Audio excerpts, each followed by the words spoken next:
Bonjour mes frères et sœurs.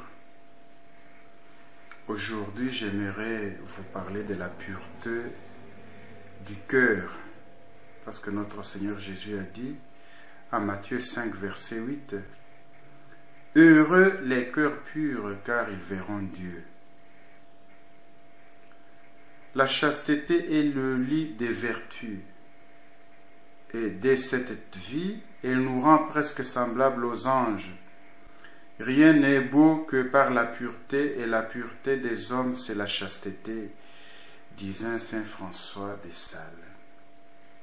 De son côté, la mère Thérèse de Calcutta disait « La perte d'une certaine pudeur comme la perte de la pureté sont les causes profondes de la décadence du monde. » Donc, selon la mère Thérèse de Calcutta, beaucoup de maux dans le monde viennent du manque de la pureté du cœur. En fait, la chasteté est une vertu spéciale. Elle incline à s'abstenir de toute délectation charnelle volontaire, même permise dans l'état du mariage, ou du moins à en régler l'usage selon les préceptes divins. Il s'agit d'un don. Il s'agit donc d'une subdivision de la vertu de tempérance, dont l'objet général est de régler conformément à la raison les délectations des sens, principalement celles du toucher. La vocation à la chasteté est universelle, elle concerne tout le monde. La chasteté signifie l'intégration réussie de la sexualité dans la personne et par là l'unité intérieure de l'homme dans son être corporel et spirituel. La vertu de chasteté comporte donc l'intégrité de la personne, l'intégrité du don. La personne chaste maintient l'intégrité des forces, des vies et d'amour déposées en elle. Cette intégralité assure l'unité de la personne. La chasteté s'oppose à tout comportement qui la blesserait. Elle ne tolère ni la double vie, ni le double langage. Matthieu chapitre 5, verset 37. La chasteté comporte un apprentissage de la maîtrise de soi, qui est une pédagogie de la liberté humaine. L'alternative est claire, où l'homme commande à ses passions et obtient la paix, où il se laisse asservir par elles et devient malheureux. Siracide chapitre 1 verset 22. Celui qui veut demeurer fidèle aux promesses de son baptême et résister aux tentations veillera à en prendre les moyens qui sont la connaissance de soi, la pratique d'une ascèse adaptée aux situations rencontrées, l'obéissance aux commandements divins, la mise en œuvre des vertus morales et la fidélité à la prière. La chasteté nous récompose. Elle nous ramène à cette unité que nous avions perdue en nous éparpillant. La vertu de chasteté est placée sous la mouvance de la vertu cardinale de tempérance, qui vise à imprégner des raisons, les passions et les appétits de la sensibilité humaine. La chasteté est une vertu morale. Elle est aussi un don de Dieu, une grâce, un fruit de l'œuvre spirituelle. Galates chapitre 5 verset 22. Le Saint-Esprit donne d'imiter la pureté du Christ. 1 Jean chapitre 3 verset 3. À celui qui a été régénéré par l'eau du baptême. La vertu de chasteté s'épanouit dans l'amitié.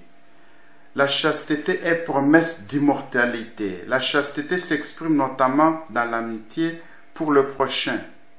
Développée entre personnes de même sexe ou de sexes différents, l'amitié représente un grand bien pour tous.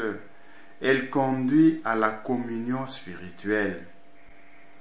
Celui qui a purifié le cœur de la corruption et des dispositions passionnées voit dans sa propre beauté l'image des dieux. La mesure qui vous est accordée par la conception des dieux est bien en vous. Dieu a imprimé les biens de sa propre nature dans votre essence. Celui qui vous empêche de les voir est un vice qui obscurcit ou même avons contemplé Dieu, après avoir compris non pas son essence, mais sa bonté. Toutes les considérations qui élèvent la pensée à l'être supérieur proviennent de Dieu lui-même, puisque chacun de ces concepts nous amène Dieu devant les yeux.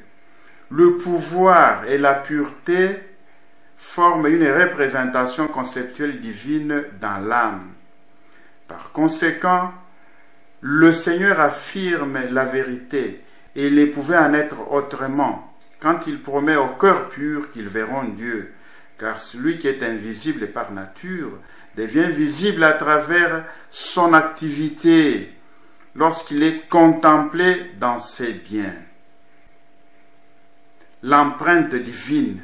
Donc Dieu a laissé son empreinte divine lorsque nous nettoyons notre cœur et nous voyons, nous accédons même à la connaissance infuse par la pureté du cœur, le Saint-Esprit descend sur nous. Si vous pouvez enlever la saleté incrustée dans votre cœur, alors je disais que lorsque nous nettoyons notre cœur, la beauté divine brille en vous.